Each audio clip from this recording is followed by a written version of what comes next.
Magandang araw, Azumi TV family. May babasahin tayong kwento ngayon na sigurado akong maraming makaka-relate, lalo na sa mga nagmahal ng totoo pero hindi pinili hanggang sa dulo. Ang sender natin ay gagamitin natin sa pangalang Mika, 27 anyos, at ito ang kanyang kwento. Hi Ace, matagal ko na pong gustong magsulat sa inyo pero ngayon lang ako nagkaroon ng lakas ng loob. Isa po akong tomboy, hindi ako tagong-tago, hindi rin ako nahihiya kung sino ako. Matagal ko nang tinanggap ang sarili ko at proud ako sa identity ko. 3 taon na kami ng girlfriend ko na ang tatawagin ko na lang sa pangalang Lara. Nung una, parang kami na talaga hanggang dulo. Pareho kaming may pangarap. Pinaplano namin ang future. Maliit na negosyo, sariling bahay, at pagtanda na magkasama kahit maraming hindi nakakaintindi sa relasyon namin. Lumalaban kami. Pero napansin ko last year parang may nagbago. Mas madalas na siyang hindi available. Mas madalas na siyang may kachat. Mas madalas na siyang lumalabas na hindi ako kasama. Kapag tinatanong ko, lagi niyang sinasabi na office mate lang. Kaibigan lang, wala lang daw ako dapat ipag-alala. Sinubukan kong magtiwala, DJ. Hanggang sa isang gabi, naiwan niya ang phone niya sa sala. Hindi ko na sana gagalawin pero may tumawag. Pangalan ng lalaki. Hindi ko alam kung anong pumasok sa isip ko. Binuksan ko ang message at doon ko nabasa mga bagay na hindi ko kailan gustong makita. Miss na kita. Kailan tayo lalabas ulit? Masaya ako kapag kasama kita. Parang gumuho ang mundo ko. Nung kinausap ko siya, umiyak siya, hindi siya nag-deny. Sabi niya, hindi ko alam kung anong nangyari sa akin. Parang gusto kong subukan normal na relasyon. Ace, hindi ko alam kung paano ko ipapaliwanag ang sakit ng salitang normal. Ibig bang sabihin hindi normal ang 3 taon namin? Hindi normal ang pagmamahal ko? At hindi normal ang mga plano namin? Masakit na nga ang may third party. Pero mas masakit pala kapag parang identity mo ang dahilan. Ngayon, hindi ko alam kung lalaban pa ba ako o hahayaan ko na lang siya. Minsan naisip ko, baka nga kulang ako. Baka kung lalaki ako, hindi siya naghanap ng iba.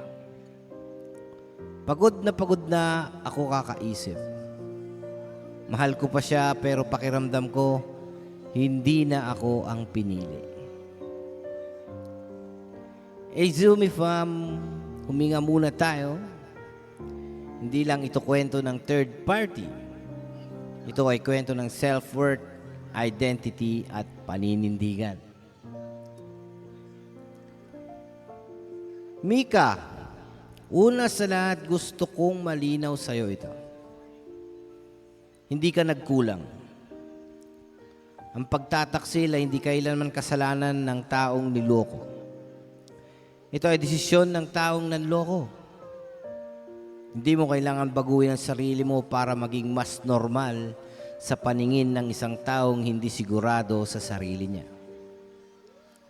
Kapag sinabi niyang gusto niyang subukan ang normal, ibig sabihin nun hindi pa siya buo sa desisyon niya kung sino siya at ano ang gusto niya. At tandaan mo ito, ang taong sigurado sa iyo, hindi nag-e-explore ng ibang option habang kayo pa. Hindi mo kasalanan kung may pagkalito siya sa sarili niya. Hindi mo kasalanan kung may hinahanap siya na hindi niya may paliwanag. At hindi mo kasalanan kung hindi siya handang ipaglaban ang relasyon niyo. Kasi ang tunay na pagmamahal, Mika, hindi nababase sa kasarihan. Nakabase ito sa commitment. Kung mahal ka ng tao, ipagmamalaki ka niya, paninindigan ka niya, hindi ka niya ikukumpara sa ibang posibilidad. At kung ngayon pa lang, pinaparamdam na niyang may kulang sa'yo kahit wala naman, tanungin mo ang sarili mo. Handa ka bang mabuhay sa relasyong kailangan mong patunayan ang halaga mo araw-araw? Hindi ka option. Hindi ka an experiment. Hindi ka face. Ikaw ay taong nagmahal ng totoo. At kung pipiliin niyang umalis para subukan ang iba, hayaan mo siyang umalis. Mas masakit kasi manatili sa isang relasyon na ikaw ang nagmamakaawa kaysa sa relasyong malinaw na hindi ka na ang pinili. Minsan ang pinakamalaking respeto sa sarili ay ang pagbitaw.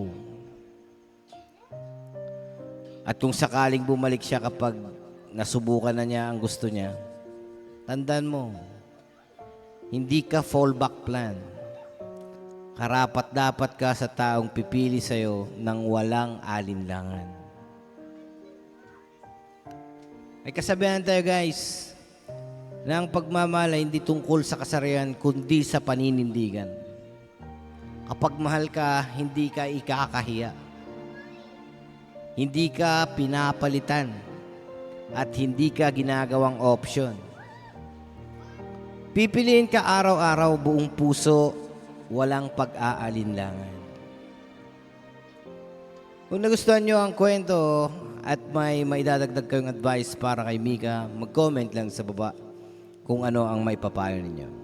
And don't forget to subscribe at pindutin ang bell all para mas marami pang kwento at real talk session dito sa Azumi TV. Pwede rin kayo mag-send ng inyong mga kwento at humingi ng advice. I-send lamang sa Azumi TV Facebook page, nasa link ang description. Maraming salamat po. And God bless you all.